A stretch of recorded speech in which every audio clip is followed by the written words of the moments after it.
जब किसी लड़के की शादी की बात होती है तो उस लड़के के दिल में और दिमाग में बहुत तरंगें उठने लगती हैं और वो सोचने लगता है कि मेरी शादी होगी, मेरी दुल्हन आएगी, क्या होगा, और वो पहली रात होगी।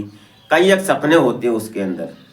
लेकिन आज एक ऐसे लड़के की कहानी जिसकी जब शादी होती है बड़ी खुशियों से, बड़ी धूमधाम से, और उसके बाद जब उसकी दुल्हन आती है तो दुल्हन जब आती है अपनी ससुराल पहली बार तो वो कई एक गिफ्ट लेकर आती है। लेकिन आज एक दुल्हन ऐसा गिफ्ट लेकर आती है जो कि उसका पति, उसका दूल्हा जब सुनता है तो उसके पैरों तले जमीन खिसक जाती है। क्या गिफ्ट लेकर आती है वो दुल्हन, वो जानेंगे इस वीडियो के माध्यम से। तो आप इस कहानी में अंत तक जरूर बने रहिएगा। इस घटना को बारी बारी समझने की कोशिश करते हैं और आशा करते हैं कि आप अपने परिवार, अपने परिजनों के साथ बेहद खुश होंगे, मस्त होंगे। और हमारे इस YouTube मंच पर आपका बहुत बहुत स्वागत है। मैं आभार व्यक्त करता हूं, आपको नमन करता हूं आपके प्यार और सपोर्ट को। तो नमस्कार, आदाब, शास्त्रीय काल। मैं अजय कोहली। आज की जो सच्ची कहानी मैं आपको सुनाने जा रहा हूँ, ये कहानी हिमाचल प्रदेश का एक जिला बिलासपुर, और बिलासपुर का रहने वाला सुमित। सुमित की शादी होती है ये 16 अप्रैल 2023 को। जब शादी होती है तो उससे पहले जब उसकी शादी की रुकाई हुई, जब उसकी बातचीत हुई शादी की, तो उसके दिल में और उसके दिमाग में बहुत खुशियाँ थीं कि हमारी दुल्हन जब आएगी तो हम क्या क्या सपने थे उसके अंदर, क्या क्या करेंगे और अपनी दुल्हन को क्या गिफ्ट देंगे। कई एक बातें थीं उसके अंदर। लेकिन जब वो दुल्हन आती है तो दुल्हन का नाम होता है कंचन, और कंचन देखने सुनने में बेहद खूबसूरत थी। एक नाजुक सी लड़की थी। जब उससे शादी होती है और अपनी दुल्हन कंचन को पाकर सुमित कहीं ना कहीं अपने आप को धन्य समझने लगता है, अपने आप को दुनिया का सबसे अमीर और सबसे भाग्यवान इंसान समझने लगता है। क्योंकि सुमित एक सुविचारिक आदमी था, लड़का था, जिसके अंदर बिल्कुल भी कोई गलत बात नहीं थी। उसने आज से पहले कभी किसी लड़की से प्यार संबंध ऐसा कुछ नहीं किया था। वो बिल्कुल ईमानदार और साफ लड़का था। जब उसकी शादी कंचन से हो जाती है, उसके बाद जब घर में रिश्तेदार थे, उन रिश्तेदारों को छोड़कर शाम के वक्त दुल्हन अपने कमरे में बैठी हुई थी बेड पर और फ़ोन चला रही थी। तभी शाम के लगभग 9-10 बजे का वक्त हो जाता है। उसके बाद जो उसकी भाभियां थीं, जो उसकी बुआ थीं, वो सुमित को अंदर करती हैं गेट के और बोलती हैं कि जाओ अपनी दुल्हन के पास जाओ, उसकी बातों को सुनो, उसके अरमानों को सुनो। ये सब बातें थीं। तो जो महिलाएं थीं उसकी, वो उसके परिवार में, रिश्तेदारों में, वो उसको जब अंदर कर देती हैं। उसके बाद जब सुमित अंदर जाता है तो जब उसके पास बेड पर बैठता है तो वो कुछ बोलने से पहले जो कंचन थी उसकी दुल्हन, वो उससे बोलती है कि देखो, हमसे दूर रहना, क्योंकि अगर तुमने हमें टच करने की कोशिश की, हमसे छूने की अगर कोशिश की हमें, तो मैं अपने पास एक चूहा मारने वाली पुड़िया लेकर आई हूँ और मैं कुछ कर जाऊँगी, शायद तुमको अंदाज़ा नहीं है। ये बात जब सुमित सुनता है तो उसके पैरों तले ज़मीन खिसक जाती है। वो सोचने लगता है कि ऐसी क्या बात, क्या तुम्हारी शादी रजामंदी से नहीं हुई? क्या तुम हमें पसंद नहीं करती? क्या हमारी शक्ल अच्छी नहीं है? क्या मैं कुछ गलत लगता हूँ? हमें क्या कमी है जो तुम ऐसी बात कर रही हो?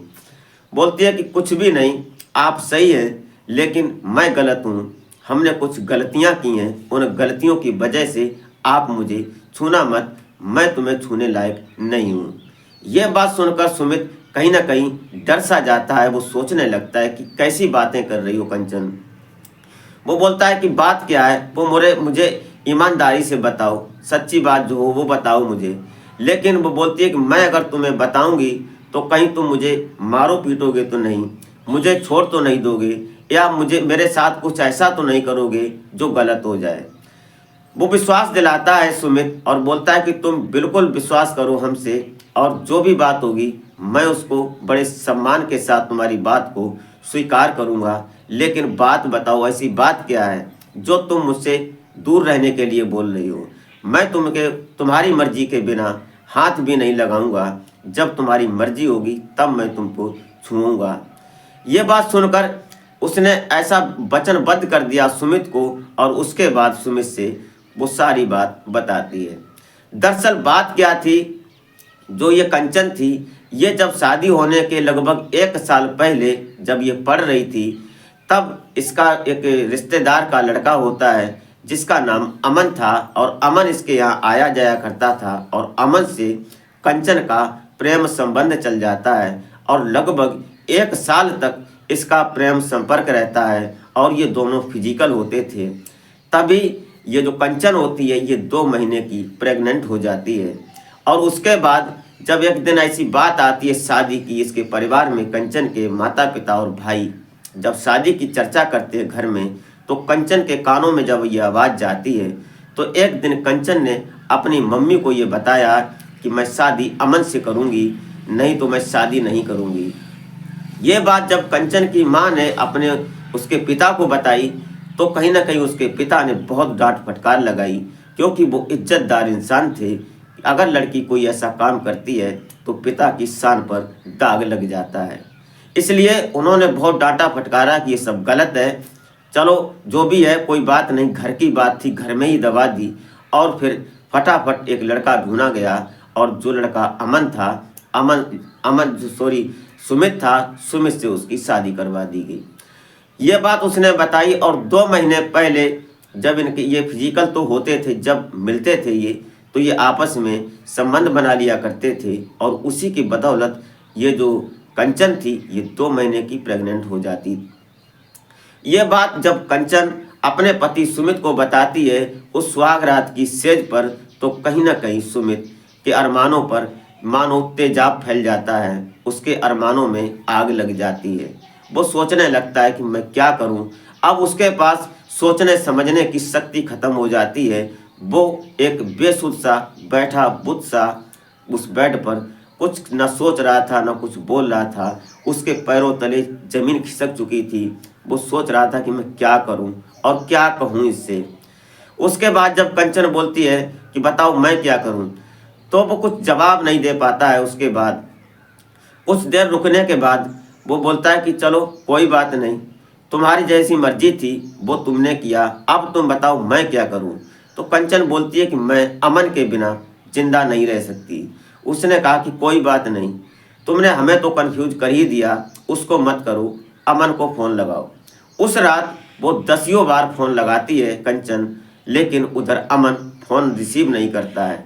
उसके बाद वो सो जाते, उधर करवट लेकर सुमित सो जाता है, और उधर करवट लेकर कंचन सो जाती है।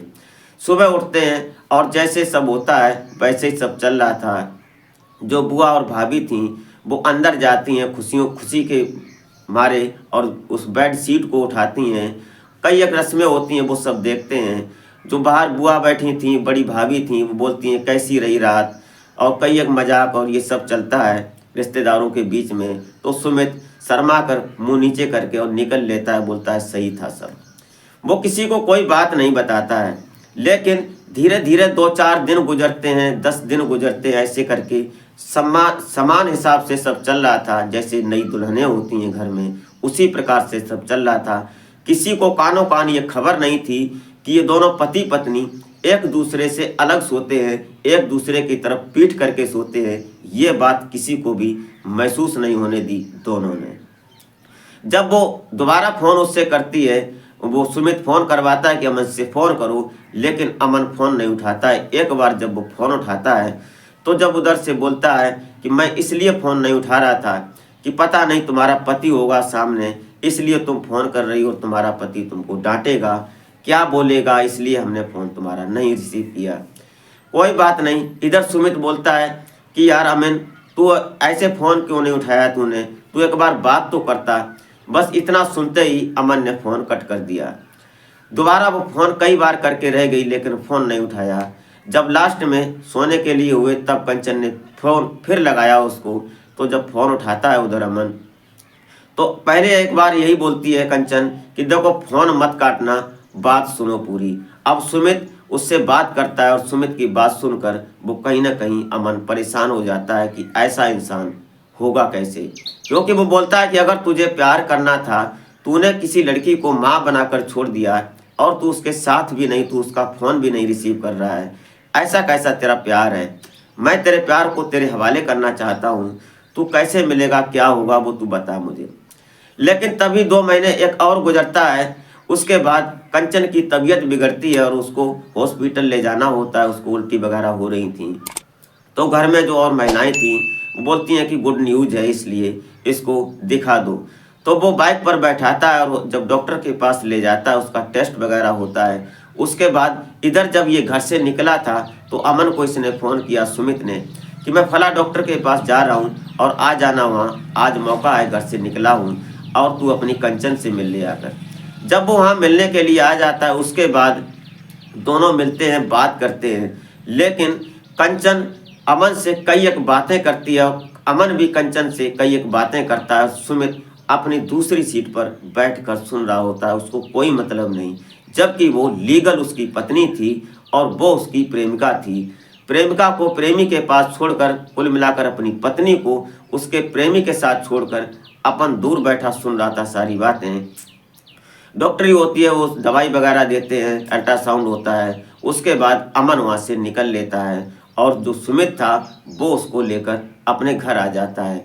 इस बीच सुमित जो था उसके लिए दूध भी लाता है, फल लाता है, जो समय के लिए दवाइयाँ दी थी वो मेडिसिन बराबर करवाता है, उसका फिक्र करता है, उसको कतई तकलीफ नहीं होने देने की कोशिश करता है।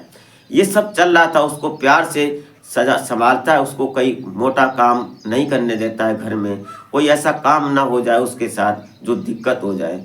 लेकिन अब इधर कहीं ना कहीं कंचन थी, वो सुमित पर फिदा होने लगी, उसकी आदतों पर, उसकी बातों पर, उसके साथ जो प्यार दर्शाया उसने उस पर, वो कहीं ना कहीं उसको चाहने लगी, अपने पति को।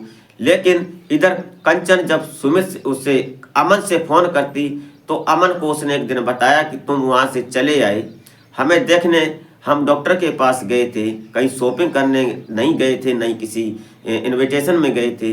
वहाँ आए तुम, न तुमने 1 रुपया दिखाया और जो डॉक्टरी हुई न तुमने अल्ट्रासाउंड के पैसे दिए, कोई मतलब नहीं, सीधा आए, 2 मिनट बैठे और चले गए। ऐसे कैसा तुम्हारा प्यार है?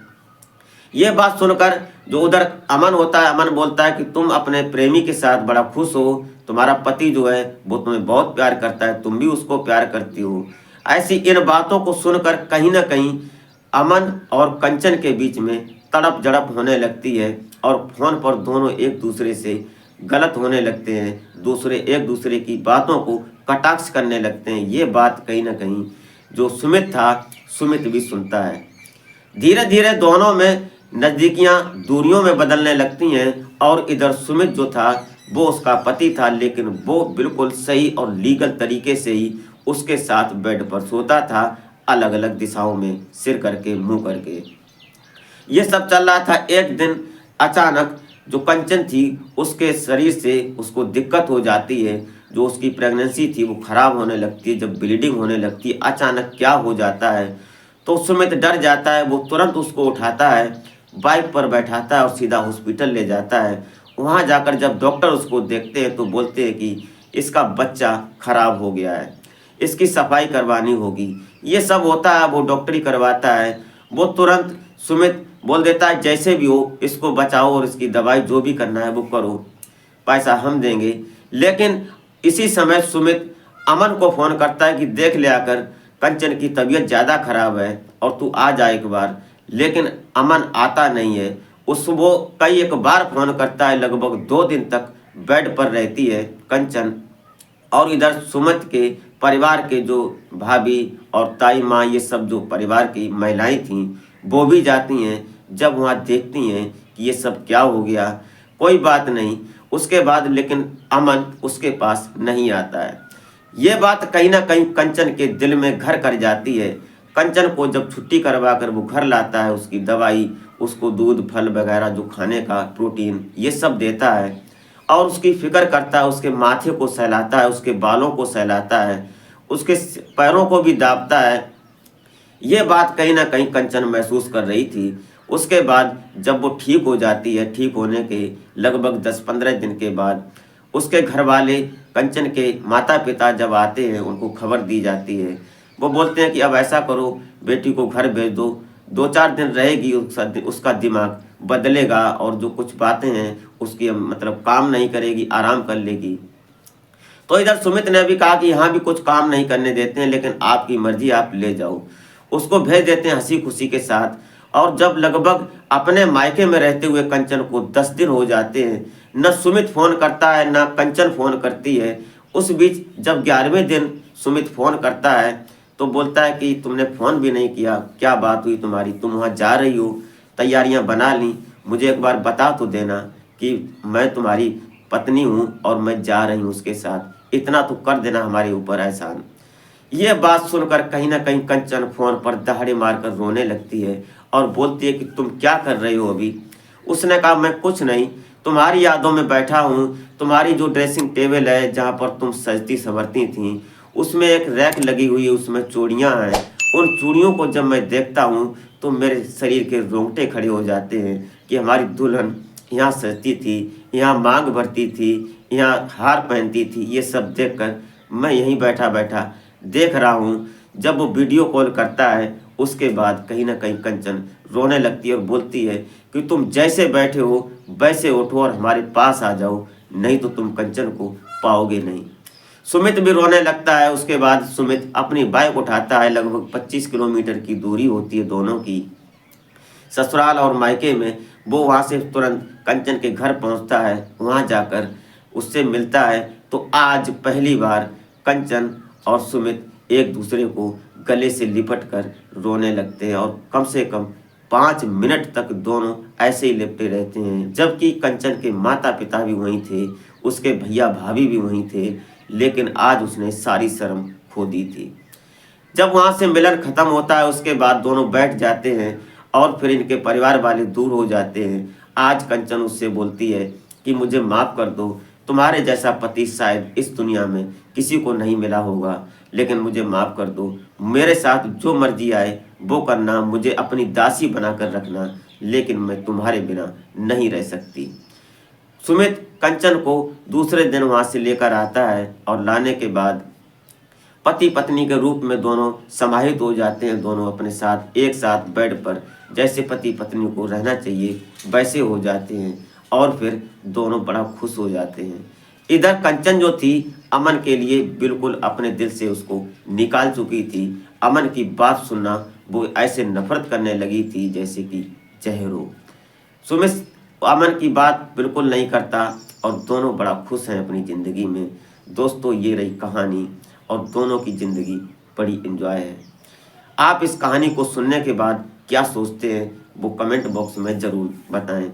और अभी तक अगर आपने हमारे चैनल को सब्सक्राइब नहीं किया है तो सब्सक्राइब ज़रूर कर लें, क्योंकि हमारा मोटिव बढ़ेगा और हम आपको एक से एक इंटरेस्टिंग कहानियाँ सुनाता रहूँ। तो मिलते हैं फिर नेक्स्ट वीडियो में, तब तक के लिए जय हिंद।